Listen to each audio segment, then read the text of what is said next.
Hey everybody, welcome back to another episode of our Let's Play of 80 Days with Nerdstalgic. So, thus far in our adventure with the esteemed Monsieur Fogg, we are doing pretty well on money, but not so well on time. I believe that we have just arrived in Bombay. Yes, Bombay.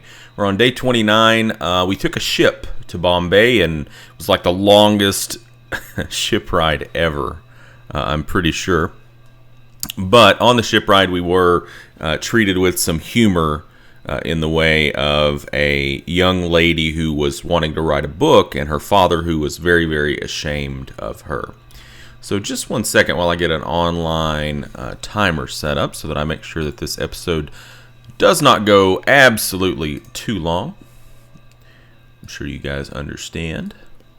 Sometimes I get a little carried away and episodes just run on, and yeah, we want to avoid that if at all possible. So, some of you have came in with some pretty helpful comments about the game, just different things that might help with the gameplay, Some of it was things that I did already know or maybe suspected, but it's always good to have confirmation from you guys. I really enjoy interacting with you guys, and comments are always welcome. You never know, somebody else might be watching this that might have a question about what you comment on, so you might answer somebody else's question as well as mine. So thank you guys so much for watching and commenting and just being there. So love you guys. You're awesome. All right, let's get started. So, Monsieur Fogg cared not a straw for the wonders of Bombay, but gave me a few hours' leisure as he settled to his evening paper. In the morning, I ended up wheezing and puffing my Malabar Hill, the highest point in South Bombay. I paused at the top. Maybe we should look at our overview first before I make any crazy decisions. I was kind of wanting to do a little planning, but I guess we can't. I think our plan, now I'm trying to remember this. I think our plan was to go from Bombay to somewhere in India where we could catch a boat, where we could kind of be boating around all the way to Hong Kong, I think was our plan. But we certainly seem to have a lot of money, but I'm not sure how far that's actually going to get us, because a lot of what the people have told us about the routes across the Pacific is that it's exorbitantly expensive, so we'll see. I paused at the top and looked out at the bay. British airships dominated the skyline, tethered loosely to the gunboats that patrolled the docks. Brightly painted merchant ships darted into the harbor, eager to unload their cargo before the light faded. Catching my breath, I found my steps irresistibly drawn towards, so we can go either to the Banganga Temple, which I'm probably butchering that, or the Hang Gardens. Let's go to the Hang Gardens, which shielded the Parsi Tower of Silence from the bay. The Hang Gardens were magnificent. Little steam-powered curricles and horse-drawn carriages vied for space underneath the shady trees. British officers escorted their stiff-bodiced wives or made eyes at brightly dressed Indian girls. And in the shadow of the gardens, I saw the symbol of the copper lily on the door of a converted mansion. Copper lily, isn't that like the artificer's symbol or something like that? There is some significance to this, otherwise it wouldn't be in the narrative. If anything I've learned about this game is that there's not a whole lot of fluff in... If this makes any sense, there is fluff in the narrative, but it's in places that you would expect it to be fluff. This is not fluff. I steered clear, finding my way back to Monsieur Fogg through the thronging streets of this busy city. Alright, so time is going to pass. Let's look at this departure thing just real quick. Time is going to go a lot quicker now. Where are we at? We're at Bombay. So I think our idea here was to try to get to Calcutta. When would it leave? When would it leave? We could go right now. Take 3 suitcases, minus 20 health. That would arrive Thursday. Great Indian Peninsula Railway departs at noon. Okay. Alright, well, let's back up. Oop, boop, boop, boop, boop, boop, boop, boop. See what we can do here. Alright, let's go to the market. Alright, Southern Him. Oh, have we already been to the market here? Maybe we already went to the market here. Well, we could carry this with us. We don't need an extra suitcase. New routes discovered. Okay, I am glad that the time did pause here. So, Colombo to Singapore. Batavia to Singapore, but also to... I think we knew these, but since we sold it, we lost these routes. Aha. So don't sell it until you're ready to... We're gonna miss the train today. That's fine. I walked the streets a while, discovering the possibilities for how we might make progress. Let's go to the bank. Monsieur Fogg snapped shut his ledger. Let's see if this bank can offer us a good return for our time. I regarded the manager of the bank as we entered, a well-dressed, calm lady who greeted us with eager enthusiasm. Want to make a withdrawal? The manager asked. You may have to wait a day or two. So we can get £1,000 tomorrow, 3,000 in 3 days, or 5,000 in a week. Well, we'll probably be here tomorrow still, so let's go ahead and get £1,000 tomorrow. I will have to communicate with London first. Of course, she apologized. I should have a reply tomorrow. It seems, Monsieur Fogg remarked as we left, we have some time to dispose of. So I'm thinking we're probably going to depart on that railway, and it leaves at noon tomorrow. So we could go to Nova Goa, but I don't think that's what we're going to do. What about here? Departs tomorrow at noon. Yeah, this is the way I think we're going to go. We're going to go this way. Boop, over to Calcutta. Okay, ooh, nice airship. How does this go? Train. Could negotiate that. Nah. Alright, let's go to the hotel. I think we know what we're going to do. We took a room and settled in, and I starched the collars of our shirts to ensure everything was in place for our upcoming departure. Our funds will be ready to collect when the bank opens. Tapping the clock will skip time forward. And that is something that was told to me, is that you can advance time 1 hour blocks at a time. So we're going to need to book into the bank, hopefully. And, oh man. Shit. That didn't work out. So we lost time. Damn. Okay, well, let's just look at our plan. Could we negotiate that? Arrive Saturday, tomorrow at 12 noon. Doesn't look like we can negotiate it. Oh well. So it's just kind of the same route. Well, I guess we're staying an extra day. That's, that's what happened. I got greedy. I wanted the money, just in case.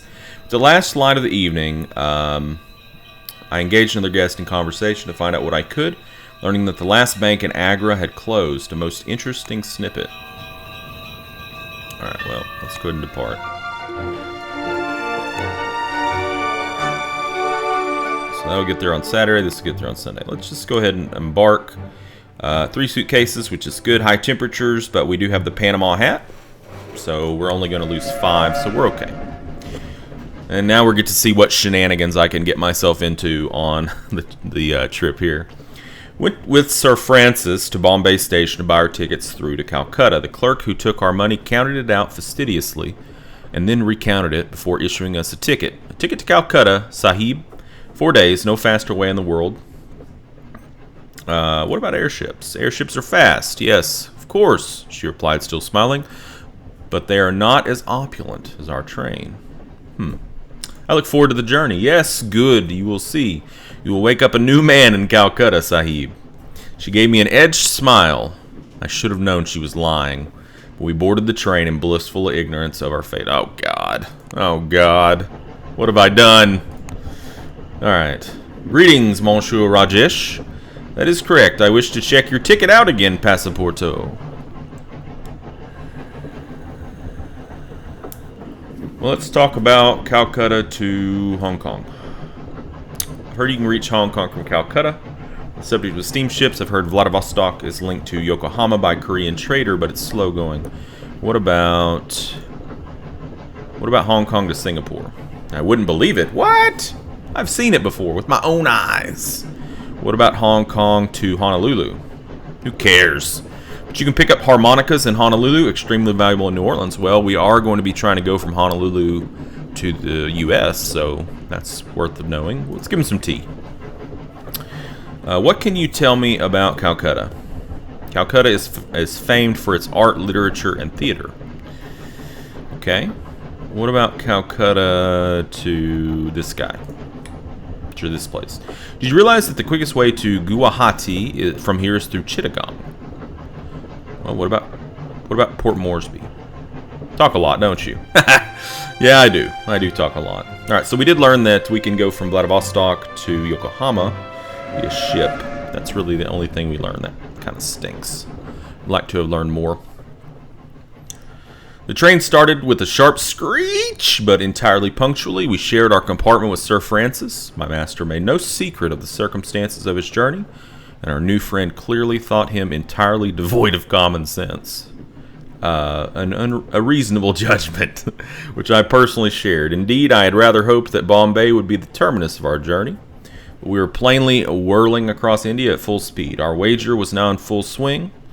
I began to worry over delays and obstacles, both imagined and real. Monsieur Fogg's cool-headed demeanor seemed incroyable and made me admire him all the more, while stiffening my resolve to aid him in winning his wager at any cost. I slept fitfully. Though the berths were comfortable enough, I had an uneasy feeling about our journey across India. Yeah, there's definitely been some foreshadowing, hasn't there? And we know it's going to be hot. All right, let's attend to fog. So today, Sir Francis told me of the regions we were passing through. Monsieur Fogg, who was not traveling, but merely describing a circumference, preferred to reread his edition of the Morning Post.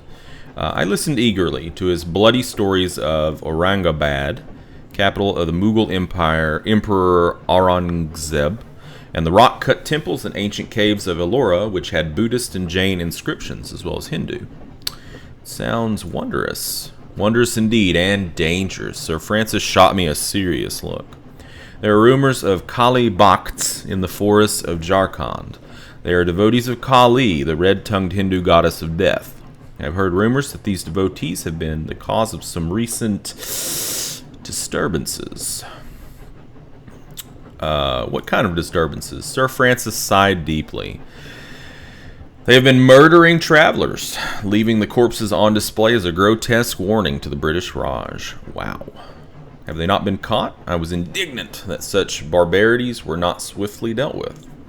The Kali Bhakts operate in the territory of the independent Maharaja of Gwalior, governed by one of his liege Rajas who died last month. The Raja's death was the start of all the trouble. Sir Francis sighed volubly again, and we lapsed into comfortable silence for the rest of our journey that day. The narrative in this game is so good. So good. I'm really impressed. What do we got here? Publishing sensation Noor Williamson has Voyage d'Amour exclusive. That's the young lady that we talked to. So I wonder if we're going to be stopping in Allahabad. The train conductor woke us up as he passed along the carriages shouting, "Passengers will get out here." Monsieur Fogg gave me a look, and so I determined to find a way to make our journey continue, though my hopes on that were quickly dashed when I discovered there was no more track. What? Many of the other passengers began to load their bags into palanquins, ponies, steam carriages, which had all clearly been previously arranged. Sir Francis looked quite ready to knock the conductor flat on his back, though my master betrayed not even the slightest hint of dismay. I asked the conductor, who merely shrugged and pointed towards the minarets of the city. "Everyone must organize their own transportation," he said, cutting off my remonstrations. A boy not long out of short trousers seemed to take pity on us, or at least had a wish to practice his English, and directed us towards a local merchant who had recently purchased a large mechanical elephant from Bombay. So, wherever we got this route from apparently was not true. That's interesting. I didn't know that that was potentially something in the game. That's neat. That's neat. It's awesome that you can have, even when bad things happen in the game, it still is fun. No departures today. We should explore them. I agree, Monsieur. I agree. So we can go to Benares. Allahabad was a charming enough town, though not, it must be said, a desired destination of ours. Beyond the city limits and between us and our goal lay the forest of Jharkhand, populated by tigers, pythons, elephants, and, apparently, bandits. Monsieur Fogg was his usual phlegmatic self, but I was beside myself with worry. This was an unexpected and unwelcome delay. Alright, let's look at our plan. So, I don't see any reason to go here. We can go here, so depart Sunday, arrives Tuesday. Costs 2,900 pounds, guys. 2,900 pounds. Departs tomorrow at 5 p.m. Can take 4 suitcases, but we're going to lose 46 health. Holy crap. That's insanity. Insanity. Maybe we'll have time to stop by the market tomorrow, since it leaves at 5. That would be good. Alright. Pass the night here. As night fell, I spent a while talking to the hotelier to learn what I could, but gathered little that Monsieur Fogg would be interested in. So I guess there's just nothing that we can do here. Nothing. Great. Alright, well, we're going to Calcutta. It's because this is really the only place we can go. At least we do have the valeting set. So we're taking the mechanical elephant, which looks pretty awesome. It was easy to spot Chuni, the mechanical elephant, as she was easily the largest creature, no, indeed, structure in Allahabad. Her owner's eyes lit with avarice at our approach. My friends, do not make me commit to paper the sum that Monsieur Fogg paid for that elephant. But I nearly expired several times over during the negotiation, and Monsieur Fogg advised me to splash some cool water upon my face to revive myself. All three of us, myself, Monsieur Fogg, and Sir Francis, mounted into the iron carriage, suspended within the cage of rotating gimbals, which comprised her belly. Man, that would be so cool. The cage kept the carriage from pitching and rolling with Chinese iron-footed gait, like a gyroscope one could perch within. The Mahu, scrambled up behind the pachyderm's padded neck, and we set off in a straight line towards Calcutta. Who can we talk to? Oh, it's Sir Francis. What can you tell me about Calcutta to Singapore? You've mentioned steamships. I've been told one can sail aboard the Dark Queen from Burlington to New Orleans, but it's slow going. Can you tell me anything about this route? Can you tell me anything about this route? You have to ask my secretary, but you can obtain zoetropes in Colombo, extremely valuable in Singapore. So Burlington to New Orleans. So far, all routes seem to point towards New Orleans. That is true. We were 4 hours into the shortcut through the Jark. Oh God, we know what's in the forest, right? When the Mahout called a halt, I watched his face, which went utterly pale and still at the sound of cymbals and bells overlaid with voices raised in chant. The Mahout urged Chuni behind some thick foliage and turned off her engine. She slumped into guttering silence. Through the branches, I saw a group of priests who were garlanding a procession of armed men and women with marigold and jasmine. Some burned camphor, while others smeared sandalwood paste on the devotees' foreheads. Behind the procession loomed a four-armed mechanical Kali with polished black skin, gleaming ruby eyes, and a protruding tongue the color of blood. Nice.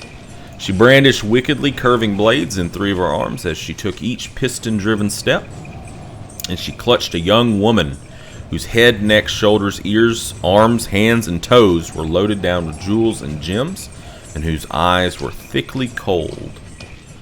Sir Francis looked troubled. I have heard rumors that the Kali cult sacrifices virgins. The Mahout shook his head. She is no virgin. That is the widow of the Raja. She looked very small and frail in the iron arm of the mechanical goddess, but was quickly lost from view. The Mahout had begun to start Chuni's engine when Monsieur Fogg said, "Suppose we save this woman."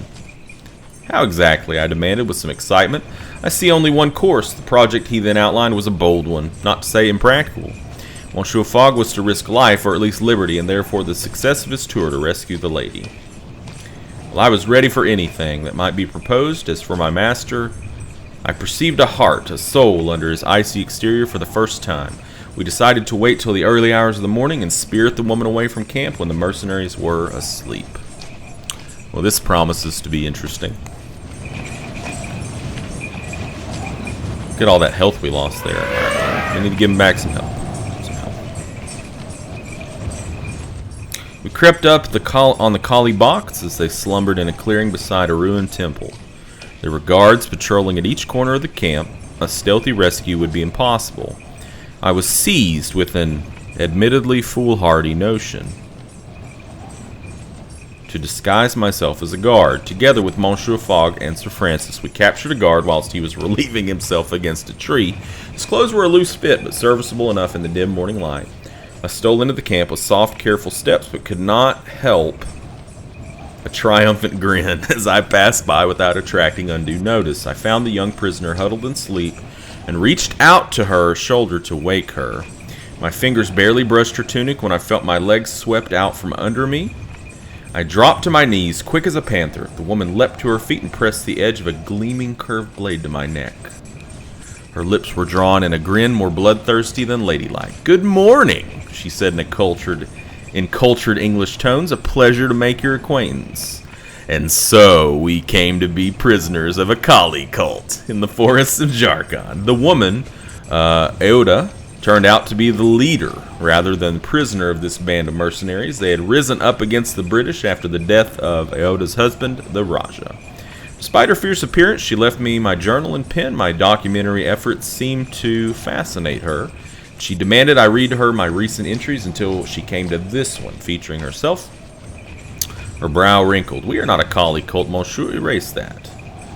"Then what are you?" I glanced at the mechanical goddess. "I cannot." "Then what are you?" Odo gave me a sardonic look which encompassed my me and my journal. "What exactly are you?" "A servant." She tilted her head. "We all serve, though only some of us lucky enough to choose our masters. Are you so lucky?" She left me with those words and moved on to interrogate Monsieur Fogg, who was attempting to sit very straight in his hempen bonds. As night fell in the forest, I pondered a life lived out here in this wilderness with no collars to starch ever again. Oh, we're losing a lot of time, aren't we? Let's attend to Fogg. I woke to a strange scene. Aoda and Monsieur Fogg were sitting at the feet of the mechanical goddess, sipping tea and conversing. Inasmuch as my master conversed, I shared a look with one of the mercenaries. We gave each other the commiserating look of those in service to capricious masters, a bond which overrode our positions as captor and captee. Aoda laughed and placed a delicate hand on my master's elbow. Mon Dieu, she was flirting! This was useful. I resolved to use her distraction as to find a way out of a rather unfortunate situation. I enlisted the aid of Sir Francis, who was tied nearby. He was an old India hand, after all, and had seen military service. We made a plan to sham stomach pains and attempt to overpower the guards when they approached. I don't know that this is necessary. I think Monsieur Fogg kind of already has this on lockdown, but suffice to say, the only result was a sharp thump with the butt of one of the mercenaries' pistols. I slept uneasily, contemplating more drastic action on the morrow.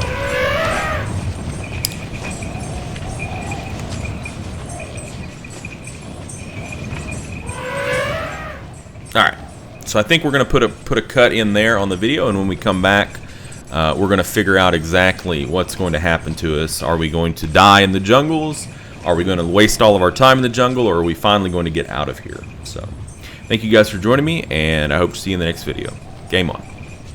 Hey everybody, and welcome back to our Let's Play of 80 Days with Nerdstalgic. So we're on day 37. Currently we are held captive by the Kali quote-unquote cult that's not a cult, according to the leader, in the Jarkon forest area of India.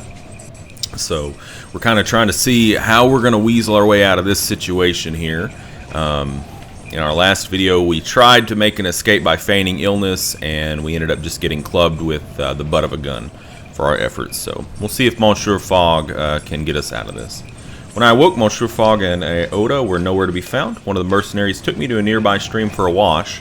When I returned, Aoda was standing in the middle of the camp. Monsieur Fogg was a few paces behind, looking slightly disheveled to my expert eye, with his cravat ever so slightly crooked. Horror? What horror?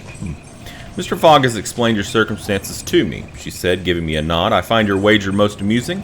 We will convey you to Calcutta. I glanced at my master, whose cheeks were perhaps ever so slightly stained with red. A telltale sign, though I would never be so indelicate as to suggest anything untoward had occurred between an English gentleman and a Rani-turned outlaw. The five of us, my master, Sir Francis, the Mahout, Aouda, and myself, mounted the mechanical Kali, who carried us with the loping grace to the outskirts of Calcutta. I dare not approach the city. Your monarch has a bounty on my head, Aouda said as farewell. I hope you write my story well, Passepartout, she added before bestowing a wink upon Monsieur Fogg. Good luck. I said nothing, unable to wish her success against the institutions which my master held dearest, the crown, the empire, and, not least, the law. We walked the last mile or so and finally arrived at our destination, the prosperous, urbane city of Calcutta. So, just as I suspected, Monsieur Fogg handled the problem. Now we're in Calcutta. It says several of our possessions could be sold handsomely here, but not at the moment. So let's take a look at our plan here. Well, from Calcutta we can go to Chittagong, which would arrive on Sunday. It departs in 2 days, though. We might be able to adjust that, huh? We'll take a look at that in just a second. From Chittagong we can go to Singapore, and Singapore we can go to Hong Kong, or we could also go to Manila. So we need to see how can we get to. We need to get to Honolulu, because we know we have routes from Honolulu. So we need to figure out if we need to go to Hong Kong or Manila. So we need to find some intel on that. But we know we're going to be going to Chittagong. So let's see. It says we can negotiate. The Englishman's wardrobe should yield results. Most generous, no charge tomorrow. So tomorrow at 9 a.m. we can get out of here. I did kind of want to sell some stuff, but what did we have that would be worth a lot here?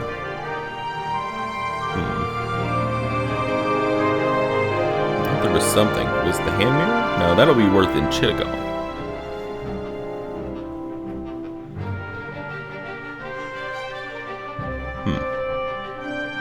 It's worth in Singapore. Valuable here. Sold. Sold.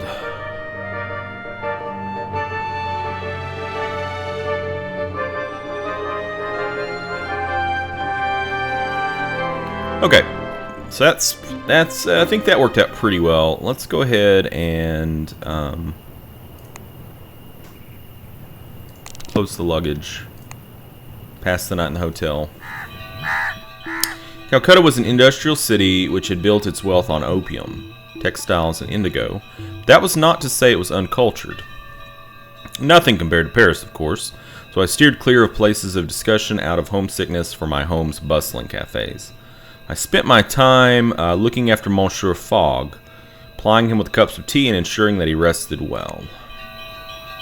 Alright, well, we need to depart, so we're going to Chittagong.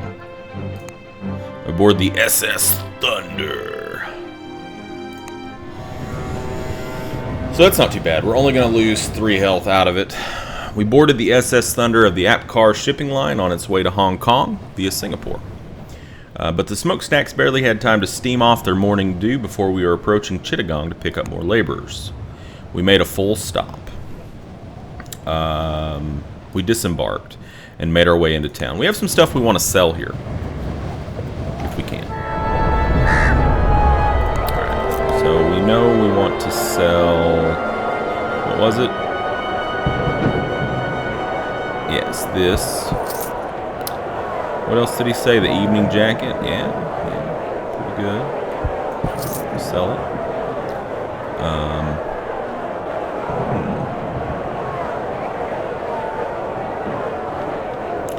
I don't know if there's anything else we want to sell. What do we got? Loaded dice, alright. Salve of Arnica. Valuable in Yokohama, Canton, and Batavia. Driving cap, open road set. Let's get the salve.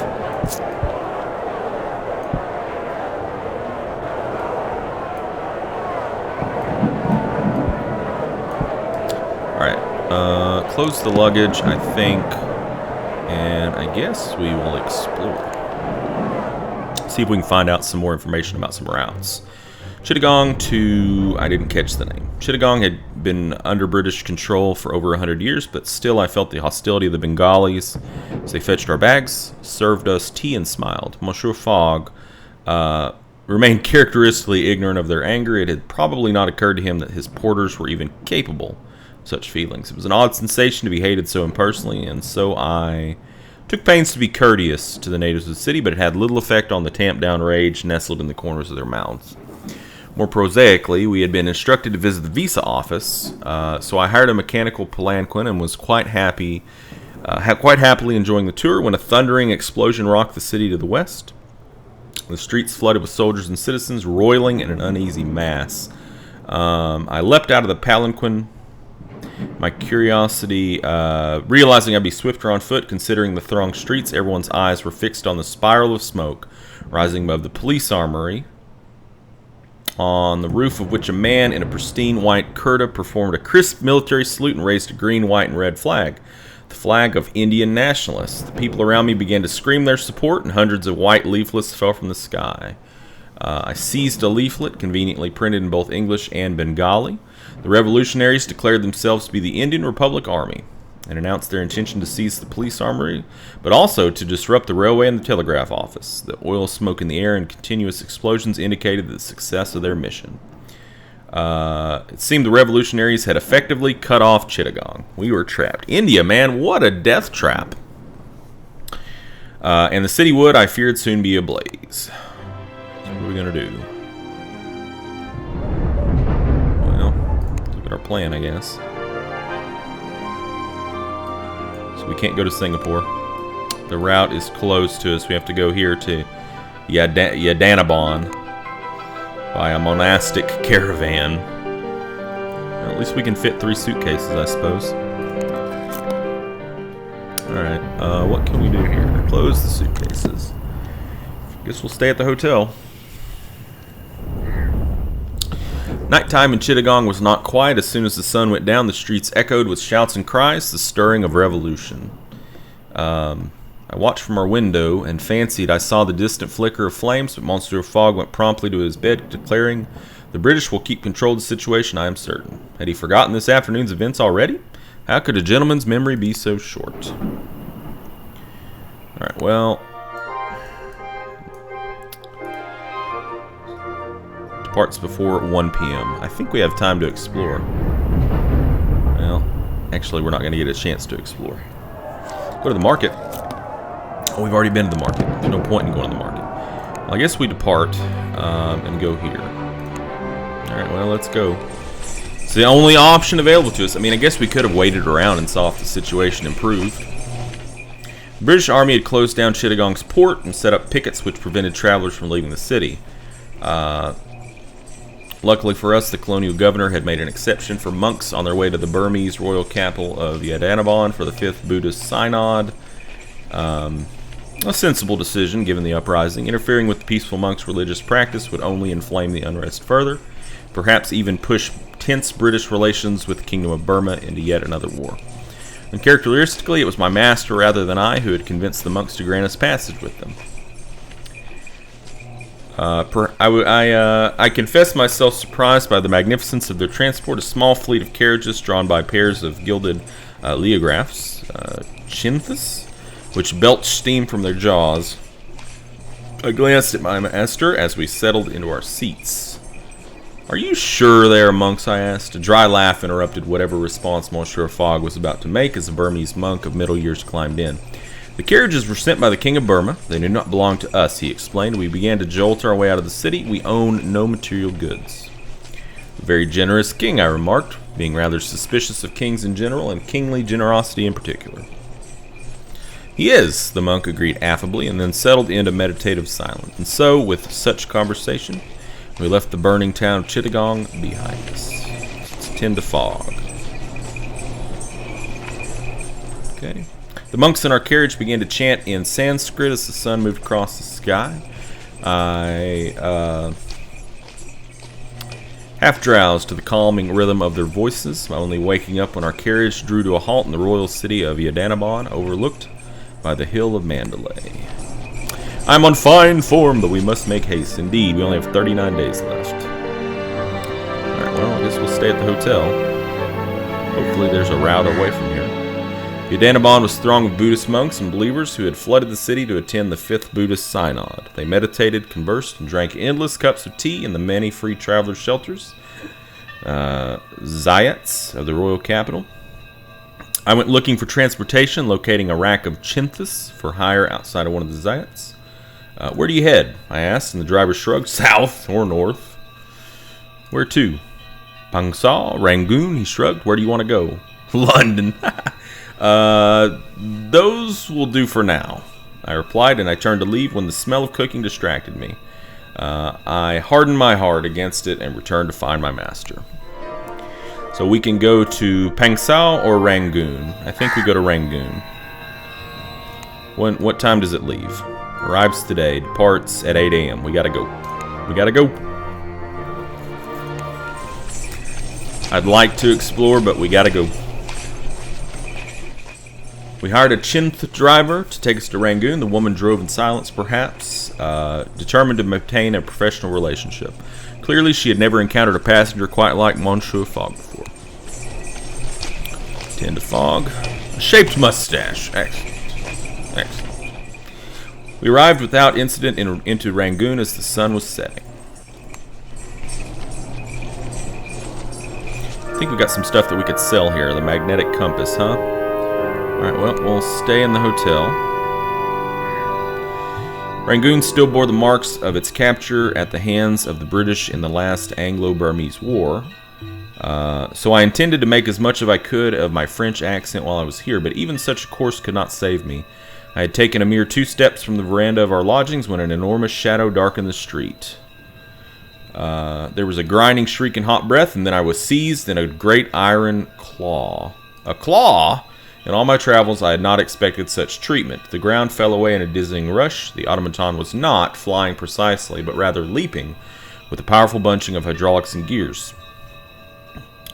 With 3 powerful jumps, the creature scaled a nearby temple and deposited me at the very top of the pagoda. I dared to look at my captor, only to find myself similarly scrutinized by a pair of jewel-faceted predator's eyes.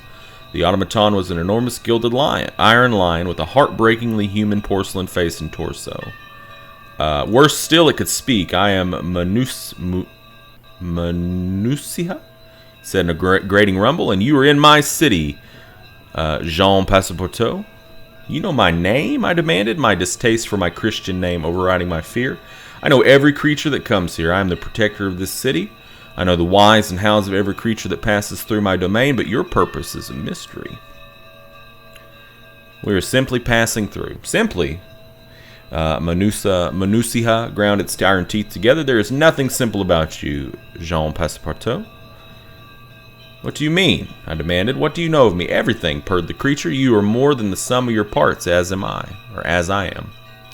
Manusia shook his blank human face from side to side in a clatter of rubies. I am an imperial advisor to King Pagan, and no simple collection of gears and levers. I could scarcely believe Manusia's claim of philosophical discourse, but I insisted.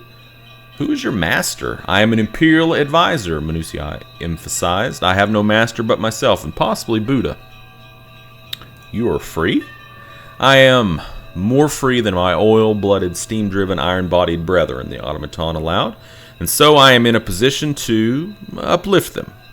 Enjoy my city, Jean Passepartout, but when you leave, you will go to Pangsao Pass. Interesting. And do what? You will know. It seized me in its warm paw once more and leapt to the street in one heart-stopping bound. By the time I had finished shaking, Manusia was gone, his last ambiguous words echoing in my head. I wondered how much of the Kingdom of Burma's recent change of fortune could be ascribed to the protector of Rangoon. I tried to forget what I had seen as quickly as possible. Monsieur Fogg would hardly believe me. After 2 minutes of walking, the whole thing seemed utterly fanciful. So we've got to go to Pangsao Pass now. Great. Well, let's see.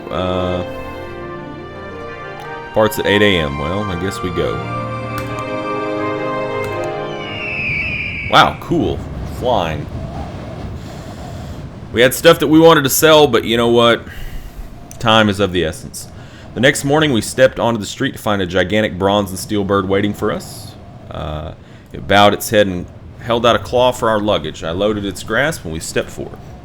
But Monsieur Fogg was not even slightly concerned. He leapt aboard, consulted his pocket watch, and smiled as we lifted into the sky. Passepartout, there you are. Let's talk about Pangsao Pass. I hear that Pangsao Pass is the easiest way from India to China. Well, maybe we'll get to Hong Kong after all. Canton. Canton was once the only Chinese port open to foreigners. How do you feel about Manila? The quickest way to Manila from here is to go via Beijing. Very good. I think we learned new routes, maybe? The flight was, in fact, glorious. We swept over mountains, deep ravines, tiny villages, and deep jungle. It was the wildest, deepest country I had yet seen. We soared above it as though it were a painting and we its audience. Even Monsieur Fogg was enjoying himself. Speed had brought a touch of color to his otherwise meticulously pale cheek. Passepartout, he declared with true passion. However, you have arranged this. I am most impressed. A mighty compliment indeed. My pleasure. I called back, though the familiarity rather made my master's good humor shrink, I think.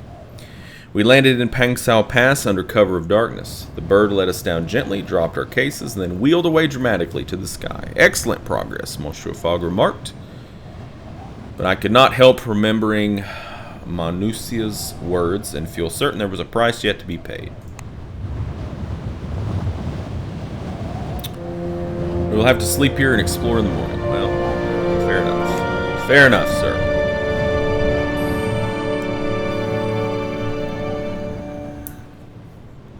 There were no hotels in Pangsao Pass. We were put up for the night in a local man's thatch-roofed dwelling. That's interesting.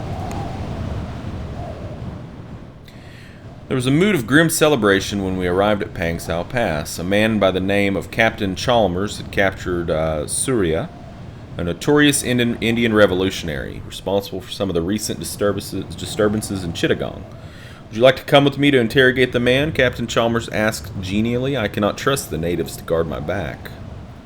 I'm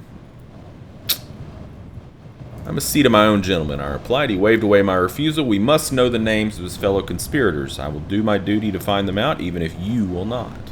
Chalmers went towards his prison hut, and I realized with a sinking heart that this was Manusa's task for me. I was supposed to rescue the helpless Indian rebel. I made my way towards the prison hut with a heavy heart. The prison hut was a small, rancid-smelling place that had been used more than once. Monsieur Fogg, standing at the door with me, raised an eyebrow. Perhaps they will listen to me, he suggested. I shook my head. We will need more direct methods. Our discussion was briefly interrupted by a scream.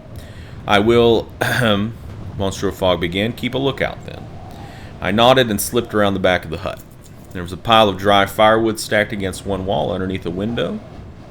I looked around for a missile, conjecturing that if I could smash the window and make the captain believe they were under attack, perhaps I could lure him away with his prisoner. I don't think we want to use grenades. Found a rock and lobbed it through the window. Chalmers appeared a moment later, Monsieur Fogg in tow. It seems you two are troublemakers, he declared. I was practicing my bowling. Nice. We demand you let that man go, I declared, standing stiffly. Chalmers laughed with some bitterness. I admire your courage, he remarked, but this is not a country for amateurs. We were politely restrained. There was nothing more we could do. 6 hours later, they hanged Surya from a makeshift scaffold in the town square. I will not detail the state he was in. Captain Chalmers watched the whole thing without flinching and then vomited spectacularly over his shoes. It was dark time. I wanted to leave Pangsao Pass and never return. I wanted to raze it to the ground. Ah, my friends, we cannot have everything we want in this dark life. Chalmers gave us permission to leave. We scrambled to look for departures. So we've got a route from Pangsao Pass to Canton, and I'm assuming from Canton we can go to Hong Kong. Right? When does this leave? Tomorrow at 8 a.m. We can maybe go to Hong Kong. Alright, well, I guess we'll sleep. There's nothing really to do here except for, you know, Watch people get butchered, I suppose. There were no hotels in Pangsao Pass, but we put up for the night in a local man's thatch roof dwelling. Alright, well, let's depart for Canton. See what happens on the road.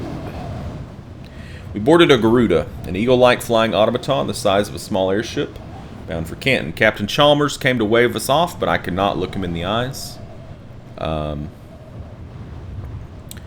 We ourselves were strapped upon its broad back, exposed to the buffeting of the wind with each beat of its jointed metal wings. Then it began to beat its wings, and we rose up into the air. Great day for Britain as notorious Indian rebel hangs.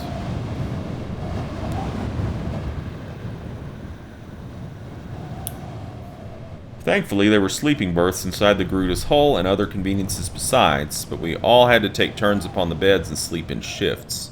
It was positively unhygienic. Why, I could only imagine what sort of exotic and miserable diseases the Garuda's crew no doubt nursed, and our fellow passengers hardly looked to be paragons either. I scarcely slept a wink imagining all manners of sores and cankers and mites crawling upon my pristine flesh. Halfway through the night, I heard the sounding of an alarm. Something was wrong with the ship. I dashed to a porthole to see what was occurring. The creature's great claws were swinging free. Holy crap, we lost all of our luggage. It seemed the Garuda had, without instructions from its pilot, released all the luggage from its grip. I knew exactly the cause, but could not tell anyone. A petty revenge for the death of a man, but a revenge nonetheless. So, we lost our luggage because we couldn't save that guy. Awesome. That sucks. I awoke to one of the crew's grinning faces peering in at me through a porthole. I merely smiled back blankly, not perceiving that said crewman might be suspended outside the Garuda to be so rudely looking in upon me. I rushed up on deck once I had taken my sleep-muddled senses into hand and saw the crew hard at work suspending an inverted canopy of pale blue silk under the Garuda. What are you all doing? I do believe I placed my hands on my hips in irritation. Our jobs, said the nearest crew member with a crack-toothed grin. Empress Cixi doesn't like airships and the like. The Chinese are likely to try to shoot us down if they spot us. Sky-colored camouflage, Monsieur Fogg remarked, coming up on deck beside me. An ingenious solution. They must notice when we land in Canton, I remarked sensibly. Or are you saying you merely continue this charade and pretend to be a very low-hanging cloud? Perhaps. The Empress doesn't like us, but she does like taxing trade, and we pay tax. The girl tossed her head and flashed another grin. That's why she puts up with you foreign devils, and why she winks at the airships as long as we put some effort in. Ah, okay. You have a very political mind for an airwoman, I noted. My pa taught me to read English for his sins. She barked a laugh. The name's Lynn Carrington, and while my pa was European, and by all accounts a devil besides, Ma is a nice village girl from Yunnan. She stuck her hand out, and, ooh, we could press a kiss to it. Let's do it. And I pressed a kiss to it with grave formality, which made her laugh and then punched me on the arm as though I'd made a great jest. It's always good to make friends. Tend to Fogg, keep his health up. Carrington, as she insisted I call her, tried to convince me to come out on the wings with her. It's a thrill like no other, she assured me, the only way to fly. Well, who am I to deny such an invitation, I said, stepping up beside her. Carrington's face lit up at my words, and quick as a flash, she'd roped us together and tied one end to a sturdy metal pole, which seemingly placed for the purpose of securing errant wing walkers. Waited for her to mount the wing and followed, aware of her greater experience. She ran the length of the wing nimbly, stretching the rope taut between us. I looked at the vista below us, far, far below us. I felt a prickle of sweat as I began walking out onto the wing. I could feel the reverberations of the engine through the metal, and the wind whipped into my eyes. What had possessed me to agree to such a rash action? Carrington laughed. Of course I had done it to impress a girl. Apparently I am doomed never to learn my lesson when it comes to my pride. Still, I cannot pretend I regretted a moment of it. Carrington and I sat together at the joint of the Garuda's wing as it banked and descended to its destination, absolutely nothing between our feet and the enlarging vista of Canton. After a while, I found I was crying. Passepartout, she asked, what is the matter? I saw some terrible things in Pangsao Pass. I told her I think they have not left me. Here, she gestured to me to lay my head on her shoulder. You are well above the world, and I will sing to you. And she did in lilting Mandarin, teaching me gently in between verses. I was almost sorry to land. Made a friend. We made a friend. Oh, we're in Canton. Day 47, we're in Canton. So I guess we stay in the hotel, huh? Alright. Well, this has been exciting. So we were waylaid by an automaton that told us we had to go to a certain place to save somebody. And when we couldn't save them, he took his revenge by stealing our luggage, but we made a friend on the back of a Garuda. So now we're in China. And it's day 48. We only have, 32 more days left. We're down to about 5,000 pounds. Not sure how this is going to turn out, guys. But regardless how it turns out, it's been pretty entertaining. I like this game quite a bit. So, anyways, thank you guys for joining me. And until next time, game on.